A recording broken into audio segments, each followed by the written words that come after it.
Have you ever looked at the news lately and thought, what is happening to this world?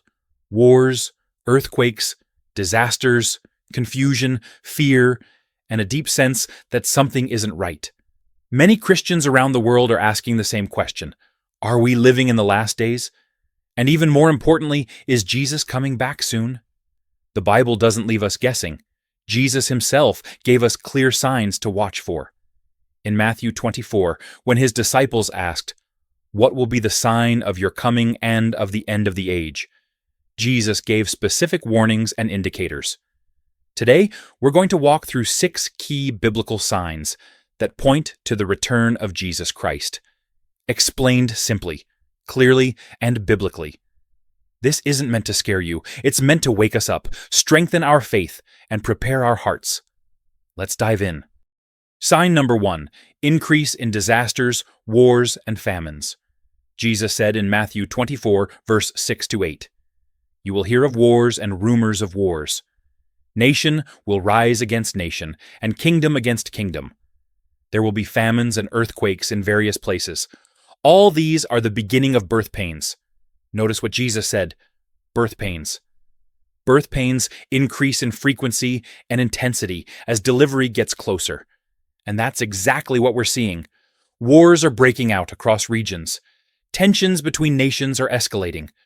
Earthquakes are happening more often and in unusual places. Floods, fires, pandemics, droughts, and extreme weather are affecting millions of people worldwide. The Bible doesn't say disasters alone mean the end has arrived, but it does say they are signs pointing us toward it. These events remind us that this world is temporary and broken, and that we desperately need God's kingdom. Sign number 2, celestial anomalies, signs in the heavens. The Bible tells us that signs won't just appear on earth, they'll appear in the sky. Revelation 6, verse 12 says, "The sun turned black like sackcloth made of goat hair, and the whole moon turned blood red." And Joel 2, verse 30 and 31 adds, "I will show wonders in the heavens. The sun shall be turned to darkness, and the moon to blood, before the great and dreadful day of the Lord." In recent years, we've seen blood moons, rare lunar eclipses, and total solar eclipses happening with unusual frequency. Now, the Bible doesn't say every eclipse automatically means the end is tomorrow, but it does say these heavenly signs are markers, reminders that God's prophetic clock is moving. The heavens, just like Scripture says, are declaring that something significant is approaching. Sign number 3, spiritual decline and coldness in the church. This sign might be one of the most sobering. Jesus said in Matthew 24, verse 12, "Because lawlessness will increase, the love of many will grow cold." Across the world, many churches are struggling, not just in attendance, but in spiritual depth. Faith has become routine for some. Worship has become performance. Prayer has become optional. The hunger for God's word has faded. Some believers are more focused on success, comfort, and popularity than repentance, holiness, and truth. Paul warned about this too in 2 Timothy 4, verse 3. "For the time will come when people will not put up with sound doctrine. Instead, to suit their own desires, they will gather around them a great number of teachers to say what their itching ears want to hear." This spiritual decline isn't just about empty church seats. It's about empty hearts. Jesus warned that in the last days, many people would still look religious on the outside, but their love for God would slowly cool. Faith would become shallow, obedience would feel optional, and truth would be replaced by comfort.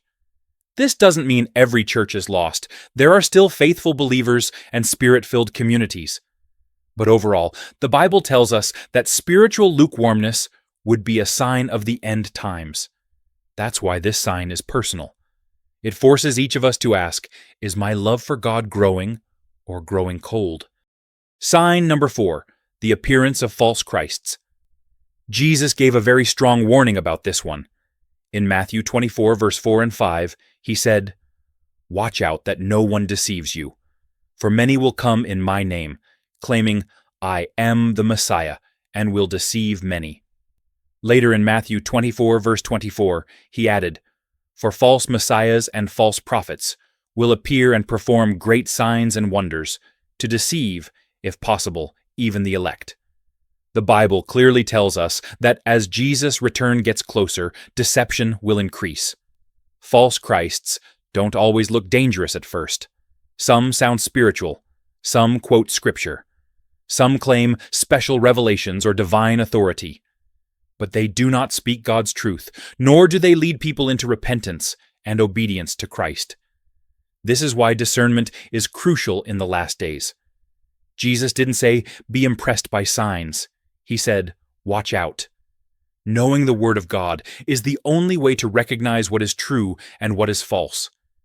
If something contradicts Scripture, denies Jesus as Lord, or replaces him with another figure, it is not from God. This sign reminds us to stay rooted in Scripture, not emotions, trends, or personalities. Sign number 5, the restoration of Israel. This is one of the clearest prophetic signs in modern history. Jesus used the illustration of the fig tree in Matthew 24, verse 32 and 33. When its branch becomes tender and puts out leaves, you know that summer is near. Even so, when you see all these things, you know that it is near, right at the door. Many biblical scholars understand the fig tree as representing Israel. For nearly 2,000 years, Israel did not exist as a nation. But on May 14, 1948, Israel was officially restored. That single event fulfilled ancient prophecies and shocked the world. For Christians who understand Bible prophecy, the restoration of Israel is not random history. It's a major prophetic milestone, signaling that we are living in the season Jesus described. The Bible never gives an exact date for Christ's return, but it does give clear indicators, and this is one of the most significant. Sign number 6, the gospel spread to all nations. Jesus said in Matthew 24, verse 14, "And this gospel of the kingdom will be preached in the whole world as a testimony to all nations, and then the end will come." This is a hopeful sign. Despite persecution, opposition, and hardship, the gospel of Jesus Christ has spread across the globe. Christianity exists on every continent. The Bible has been translated into thousands of languages. Through missionaries, churches, digital media, and everyday believers, the message of salvation continues to reach people in places once thought unreachable. Even in countries where Christianity is restricted or opposed, people are coming to faith. This tells us something powerful.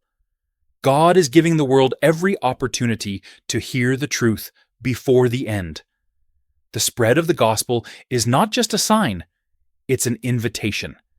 So when you really think about it, the biggest question isn't, are the signs happening? Because clearly, they are.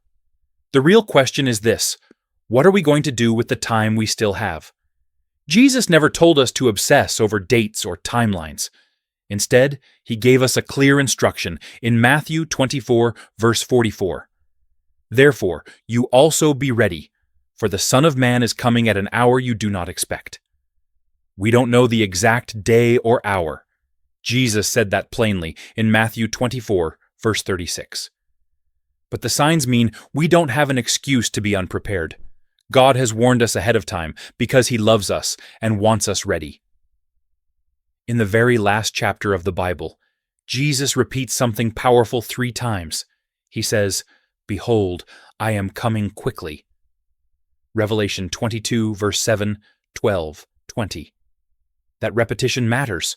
It's like Jesus saying, "Pay attention. This is important." And here's something sobering. When Jesus returns, he already comes with his reward. "My reward is with me, to give to everyone according to his work." Revelation 22, verse 12. That means the decision isn't made on that day. The decision is being made right now. The Bible tells us clearly, "Now it is high time to awake out of sleep, for now our salvation is nearer than when we first believed." Romans 13, verse 11. God gives us these signs not to scare us, but to wake us up.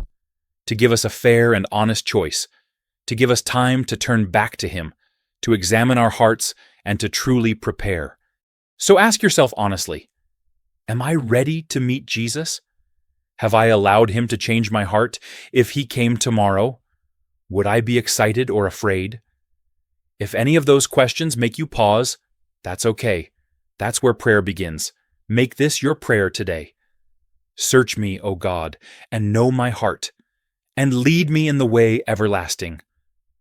Psalm 139, verse 23 and 24. I want to be ready. I want to stand strong in faith. I want to be part of what God is doing in these last days. And now I want to ask you, are you ready?